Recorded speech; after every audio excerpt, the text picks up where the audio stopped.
भगवान के एक मित्र थे, कृष्णस्य सखा कश्यप ब्राह्मणो ब्रह्म विद्यमान।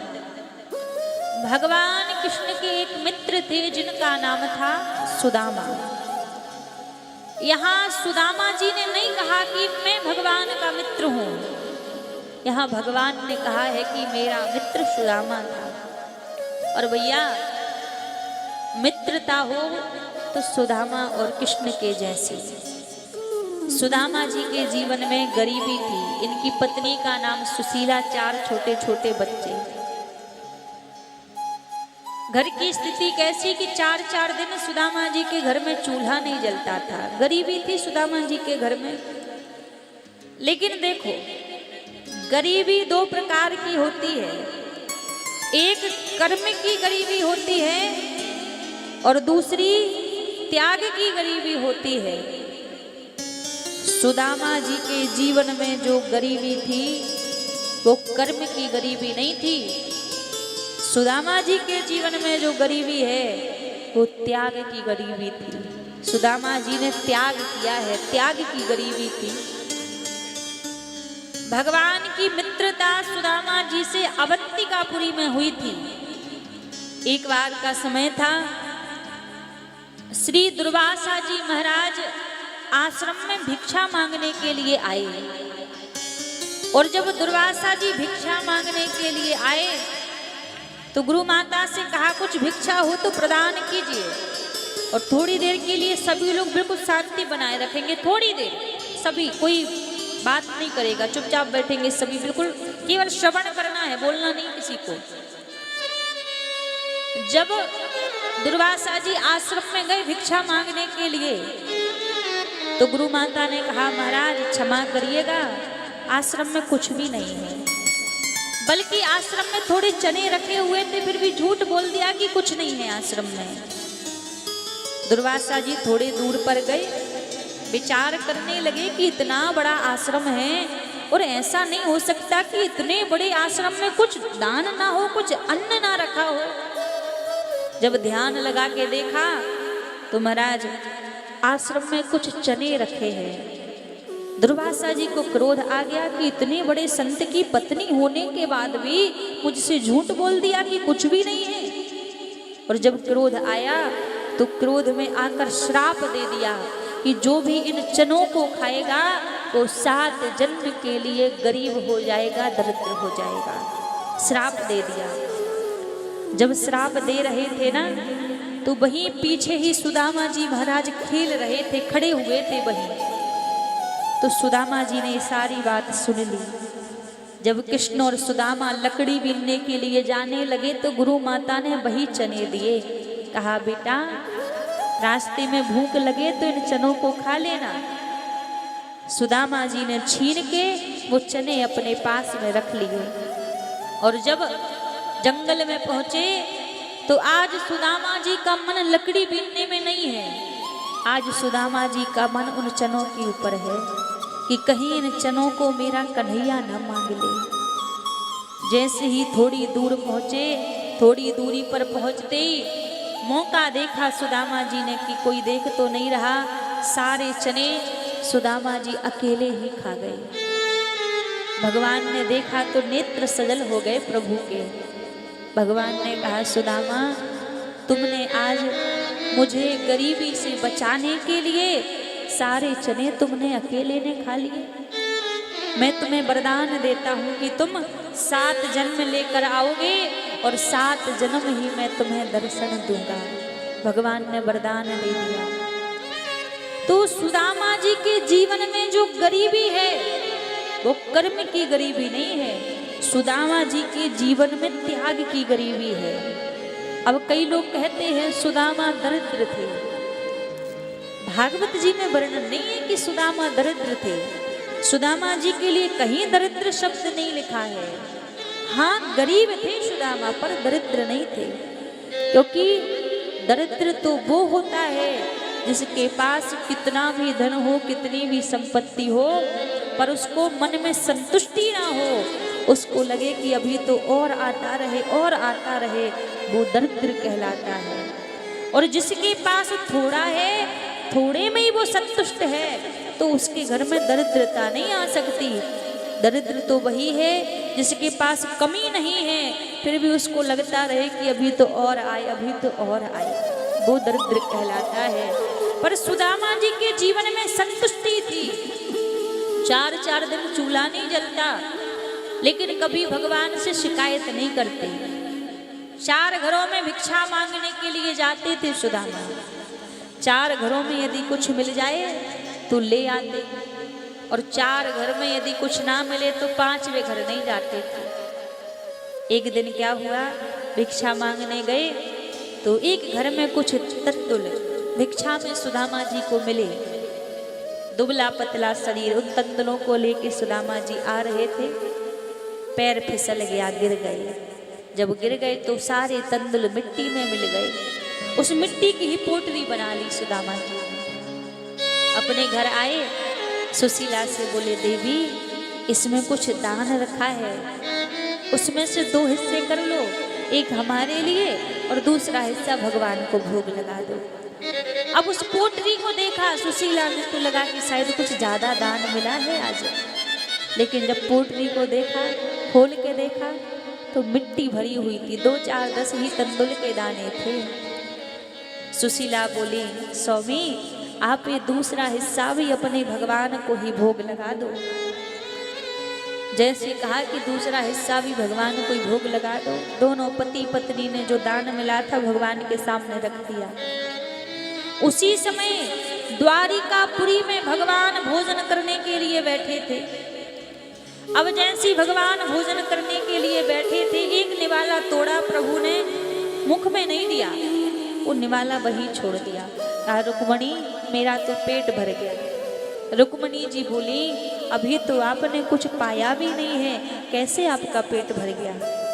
भगवान बोले रुक्मणी जानती हो मेरा मित्र सुदामा 4 दिन से घर में भोजन नहीं बना, छोटे छोटे बच्चे भूखे हैं, आज थोड़ा सा दान मिला ना तो उसका भी मुझे भोग लगा दिया, तो मेरा तो उसी में पेट भर गया। रुक्मणी बोली जब इतनी आपकी वो भक्ति करते हैं तो आप उनको कुछ दान क्यों नहीं दे देते, कुछ वैभव क्यों नहीं दे देते, आप दीजिए उनको कुछ धन वैभव। भगवान बोले रुक्मणी बात तो यही है, सुदामा कभी कुछ मांगता ही नहीं है। सुदामा जी का नियम था, भगवान से रोज प्रार्थना करते थे प्रभु मेरी आदत है मांगने की, कभी गलती से मैं आपसे मांग भी सकता हूँ, लेकिन यदि कभी मैं गलती से आपसे मांगू तो आप मुझे देना मत। मैं अगर मांगू तो मांगू, तुम ना दे देना मुझे, तुमने जो दे दिया तो आशिक नहीं मजदूर कहलाऊंगा। मैं मांग लूं यदि तो आप मुझे देना मत, यदि आपने मुझे दे दिया तो फिर मैं आपका भक्त नहीं कहलाऊंगा, फिर तो मैं मजदूर बन जाऊंगा। कि दिन भर भजन किया और शाम को कुछ मांग के लौट के आ गए, इसलिए प्रभु आप मुझे देना मत। कुछ मांगते नहीं थे सुदामा। आज सुशीला के छोटे छोटे बच्चे सुशीला के पास आए, बोले माँ भूख लगी है भोजन दे दे। पिता एक समय के लिए बर्दाश्त कर जाएगा कि कोई बात नहीं बच्चे हैं, लेकिन माँ बार बार बच्चों को भूख में मरता हुआ नहीं देख सकती। आज सुशीला गई और जाके एक पात्र में आक के पेड़ में से, आक के वृक्ष में से दूध लेकर आई। जो आक के वृक्ष का दूध होता है वो विषैला होता है। दूध लेकर आई, 4 हिस्सों में दूध को रख दिया। बोली बेटा एक बार मेरे हृदय से लग जाओ, फिर इस दूध को पी लेना। छोटे छोटे बच्चे बोले माँ दूध पी के मर थोड़ी ना रहे हैं, पहले दूध पी लेने दो, भूख लगी है, फिर आपके हृदय से लग जाएंगे। जानती है सुशीला इस दूध को पिएंगे बच्चे तो जीवित नहीं रहेंगे, मर जाएंगे। लेकिन सोच रही है क्या करूं, रोज रोज भूख में मर ही तो रहे हैं बच्चे, इससे बढ़िया एक बार मर जाएंगे, मैं उस ब्रह को सहन कर लूंगी, उस ब्रह को मैं अकेली उठा लूंगी। लेकिन बच्चों को ऐसी स्थिति में मुझसे देखा नहीं जाता। इतने में सुदामा जी आ गए, बोले देवी ये दूध कहाँ से लेकर आए। झूठ नहीं बोलती, सच कह दिया स्वामी आग के वृक्ष का दूध है। सुदामा ने सारा दूध फेंक दिया और कहा तुम पागल हो गई हो, आग के वृक्ष का दूध बच्चों को पिलाओगे, मर जाएंगे वे। रोते हुए सुशीला बोली स्वामी अभी भी कहाँ जीवित हैं, वो रोज रोज भूख में मर रहे हैं। लेकिन देखो सुदामा जी आज भी शिकायत नहीं है मन में भगवान से, अपनी पत्नी को ही समझाने लगे देवी क्यों चिंता करती हो, यदि वो प्रभु इस स्थिति में देखकर हमें प्रसन्न है तो उसकी प्रसन्नता में हमें प्रसन्न रहना चाहिए। आज भी शिकायत नहीं की भगवान से, पत्नी को ही समझा दिया। लेकिन भगवान भी कब तक अपने भक्त का दुख देखे। आज प्रभु ने क्या किया, एक साधु का रूप बनाया और साधु का रूप बना के भगवान सुशीला के पास कुटिया में पधारे, आवाज लगाने लगे भिक्षाम देही भिक्षाम देही। सुशीला घर से बाहर आई, आकर बोली महाराज क्षमा करिएगा मैं आपको भिक्षा नहीं दे सकती। क्यों? मेरे घर में एक गरीबी रूपी कन्या ने जन्म लिया है, तो गरीबी का सूर तक फैला हुआ है, इसलिए मैं आपको भिक्षा नहीं दे सकती। साधु ने कहा देवी मैंने तो सुना है आपके पति के मित्र द्वारिकाधीश है। सुशीला बोली मुझे नहीं पता, इस बात का मुझे जरा सा भी ज्ञान नहीं है। इतना कहकर साधु चले गए। जैसे सुदामा जी जब लौट कर आए, आज सुशीला सुदामा जी के पास पहुंची, कहने लगी स्वामी मैंने सुना है आपके मित्र द्वारिकाधीश हैं। द्वारिकाधीश का नाम सुनते सुदामा जी तो रो पड़ी, बोले देवी मुझ अभागा के मित्र द्वारिकाधीश हैं। आप ये बताइए कभी आपका मन नहीं करता कि उनके दर्शन करने के लिए जाएं? सुदामा जी ने कहा जिसका मित्र कन्हैया के जैसा हो उसका क्या मन नहीं करेगा उसको देखने का? मन करता है, दर्शन को नैना तपे, बचन सुनन को कान, मिलवे को ही रात पे हिय के जीवन प्राण।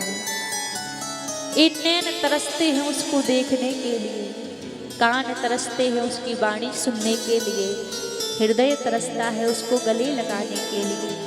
लेकिन क्या करें, हम इस झोपड़ी के राजा हैं, वो सोने की द्वारिकापुरी का राजा है, उसका और हमारा कोई मेल नहीं है। मुझे तो ये भी नहीं पता कि कन्हैया को याद भी है कि मेरा कोई सुदामा नाम का मित्र था। सुशीला बोली मैंने उनको देखा तो नहीं है पर सुना जरूर है, वो बड़े करुणा करने वाले हैं। आप एक बार उनके दर्शन करने के लिए जाइए, एक बार तो आप मेरे कहने पर उनके दर्शन करने के लिए अवश्य जाइए। आज जैसे ही सुशीला ने कहा, 4 घरों में सुशीला गई, 4 मुट्ठी चावल लेके आई। जो साड़ी पहन रखी थी उसी में से एक कोना फाड़ दिया और पोटली बना के सुदामा जी को दे दी। और जब सुदामा जी जाने लगे तो कहा स्वामी अब मेरा एक संदेशा अपने द्वारिकाधीश से कह देना, एक संदेशा कह देना। सुदामा जी बोले कौन सा संदेशा? सुशीला बोली बस अपने प्रभु से इतना कह देना, प्रभु आपकी हमारे ऊपर कुछ ज्यादा ही कृपा है। 1 माह 2 पाख में 2 एकादशी हुए, मेरे घर गोपाल जी नित्य एकादशी हुई। बस इतना अपने प्रभु से कह देना कि और भक्तों के लिए तो 1 महीने में 2 एकादशी होती हैं, पर हमारे घर तो रोज ही एकादशी होती है। समझे नहीं सुदामा सुशीला क्या कहना चाहती हैं? चले जा रहे हैं, थोड़ी दूर पहुंचे, एक निर्जन वन में सुदामा पहुंचे। अब रास्ता देखा नहीं है किस ओर जाएं, कहाँ जाएं, बस चले जा रहे हैं। एक निर्जन वन में पहुंच के एक पेड़ के नीचे बैठ रोने लगे।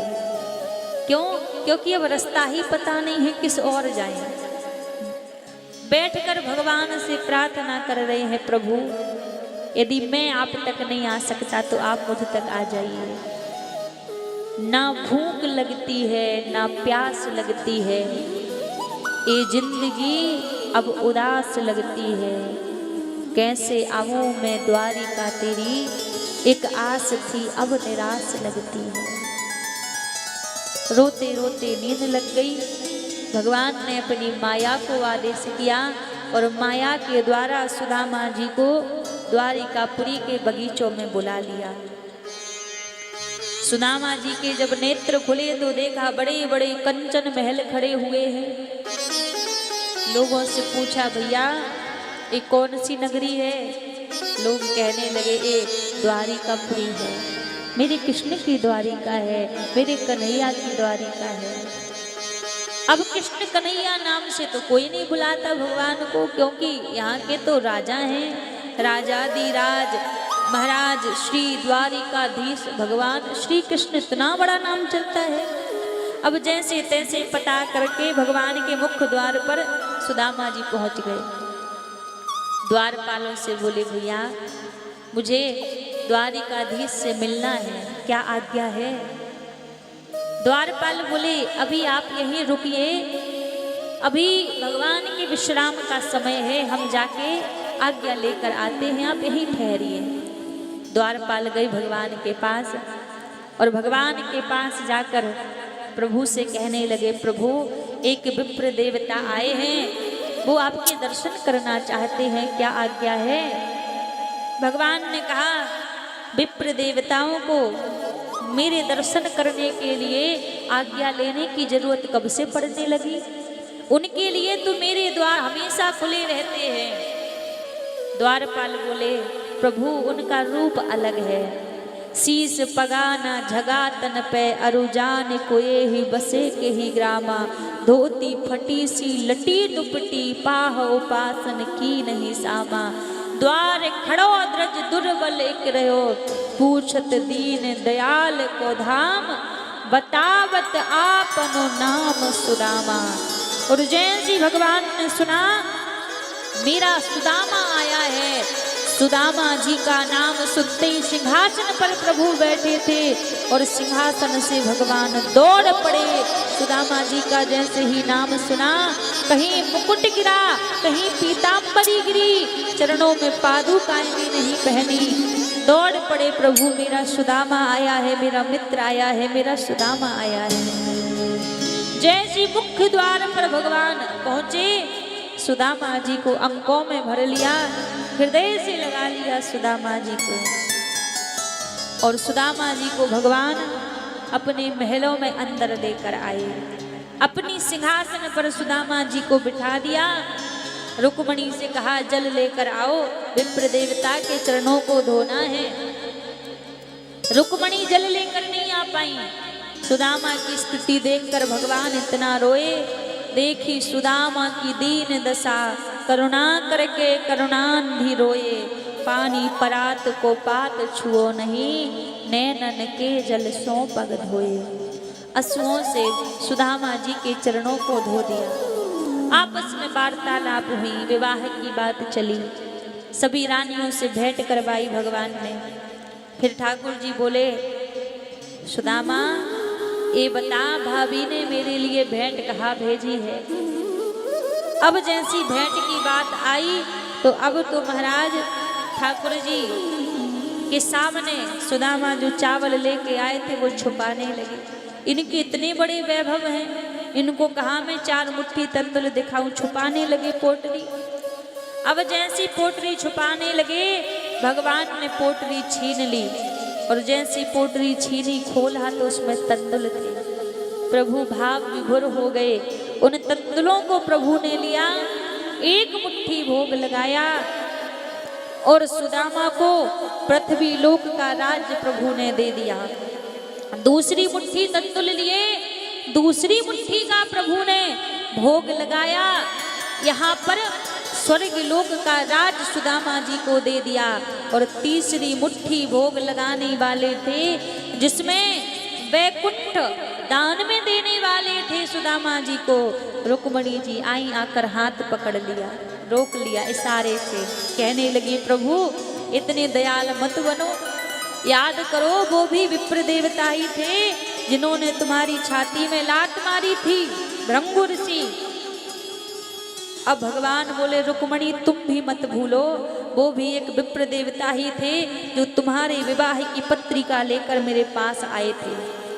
तुम दुष्टों को देती, पापियों को देती, दुराचारियों को देती, मैं तुम्हें नहीं रोकता, लेकिन आज तुम भक्त और भगवान के बीच में आई है। सुतधारा और लक्ष्मी पापी हूँ के हुए, मैं कभी तुझे नहीं रोकता, तू भक्त और भगवान के बीच में आई है, मैं तुझे श्राप देता हूँ, कहीं तेरा और मेरा साथ में कोई मंदिर नहीं होगा, कहीं पूजन नहीं होगा।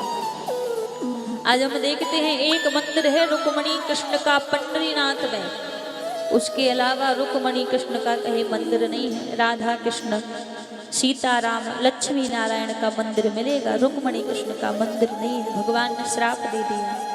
रुक्मणी जी ने भाव बदल दिया, प्रभु कृपा करो, सारा प्रसाद आप ही पा जाओगे, कुछ प्रसाद हम सबको भी मिलना चाहिए। तो जो जितना 2 मुट्ठी जो तंदुल बचे हुए थे, थोड़ा थोड़ा सबने प्रसाद पाया। उन तंदुलों में भगवान ने वरदान दिया कि जो भी सुदामा जी के इन तंदुलों को प्रसाद स्वरूप में ग्रहण करेगा या प्रसाद स्वरूप में अपने घर में रखेगा, उसके घर में कभी अन्न धन्य की कमी नहीं होगी, उसके घर में अन्न धन्य से भंडार भरे रहेंगे। भगवान ने उस सुदामा जी के प्रसाद में वरदान दे दिया।